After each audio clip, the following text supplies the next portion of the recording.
चलिए शुरुआत करते हैं होम पेज से।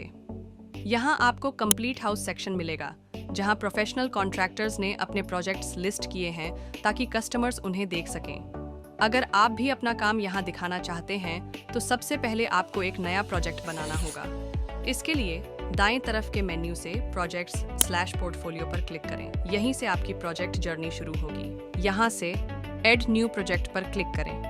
अब आप प्रोजेक्ट की बेसिक जानकारी डाल सकते हैं और अपने काम की इमेजेस अपलोड करके क्लाइंट्स को दिखा सकते हैं। चलो पहले प्रोजेक्ट से शुरू करते हैं। अब आप प्रोजेक्ट क्रिएशन पेज पर आ गए हैं। यहाँ सबसे पहले प्रॉपर्टी का नाम और BHK की संख्या डालें। इसके बाद एक थीम चुनें, प्रोजेक्ट का समापन ईयर डालें और बताएं कि यह प्रोजेक्ट किसने एग्जीक्यूट और डिजाइन किया है। अब अनुमानित बजट डालें, साथ ही टैग्स और प्रॉपर्टी के लंबाई चौड़ाई या कुल एरिया भरें। नीचे स्क्रॉल करके प्रोजेक्ट का डिटेल्ड डिस्क्रिप्शन लिखें। अब हम आ जाते हैं स्पेस और आइडियाज वाले सेक्शन में, जहां प्रोफेशनल अपने प्रोजेक्ट के अलग अलग हिस्से जोड़ सकते हैं। चलिए अब इस सेक्शन में प्रोजेक्ट की जानकारी भरना शुरू करते हैं। प्रोजेक्ट का स्पेस सेलेक्ट करें, जैसे kitchen, furniture, open area, floor plan. Theme same रहेगी। ऊपर दिए गए थीम से किचन का बजट और टैग्स डालें ताकि स्पेस आसानी से सर्च हो सके। किचन की डिमेंशंस इनपुट करें, लेंथ, विड्थ या टोटल एरिया डालें। फिर किचन की इमेजेस 3D फाइल्स अपलोड करें। यह ऑप्शन आपके लिस्टेड प्रोजेक्ट के बॉटम में दिखेगा, जहां स्पेसेस एंड आइडियाज वाला सेक्शन मौजूद है। आप चाहें तो मल्टीपल एडिशनल स्पेसेस और थीम्स भी ऐड कर सकते हैं, जो आपके स्पेसेस एंड आइडियाज सेक्शन में जुड़ते जाएंगे और कुछ इस तरह यह स्क्रीन पर दिखाई देगा।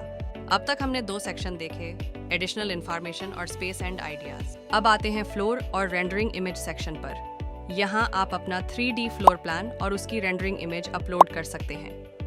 कस्टमर चाहे तो इन्हें खरीदने की रिक्वेस्ट कर सकता है और साथ में आपके पास इन्हें बेचने का भी विकल्प होगा। सबसे पहले इस प्लान की कीमत तय करें और फिर 3D प्लान की इमेज अपलोड करें। इसी तरह आप चाहें तो एक कंप्लीट ड्राइंग सेट को भी जोड़ सकते हैं, जिसमें फ्लोर प्लान, एलिवेशन, सेक्शन और डिटेल्स शामिल होंगी। यह सेट आपके 3D फ्लोर प्लान के साथ लिस्ट हो जाएगा। इसे एक उदाहरण से समझते हैं। मान लीजिए कोई कस्टमर आपके लिस्ट किए गए प्रोजेक्ट पर आता है। उसे यहाँ 2 विकल्प दिखाई देंगे। पहला, proceed with the design and, और दूसरा, कस्टमाइज दिस डिज़ाइन। अब जब customer proceed with the design चुनता है तो उसके सामने 2 सेक्शन आएंगे। Download all drawings, download 3D floor plans. जब भी कस्टमर इन बटनों में से किसी पर क्लिक करेगा तो उसके सामने एक पेमेंट गेटवे खुलेगा, जहां से वह पेमेंट इनिशिएट कर सकता है। पेमेंट पूरा होते ही वह आपका ड्राइंग सेट या 3D फ्लोर प्लान डाउनलोड कर पाएगा। इस तरह आपका काम न सिर्फ देखा जा सकता है, बल्कि सीधे प्लेटफॉर्म से खरीदा भी जा सकता है। इसके बाद सेव प्रॉपर्टी पर क्लिक करें ताकि आपका प्रोजेक्ट लाइव हो जाए। तो देखा आपने कितना आसान है अपना प्रोजेक्ट बनाना और उसे कॉन्ट्रैक्टर प्रोफाइल में शोकेस करना। अब इस तरह आपका प्रोजेक्ट क्रिएशन जर्नी पूरा होता है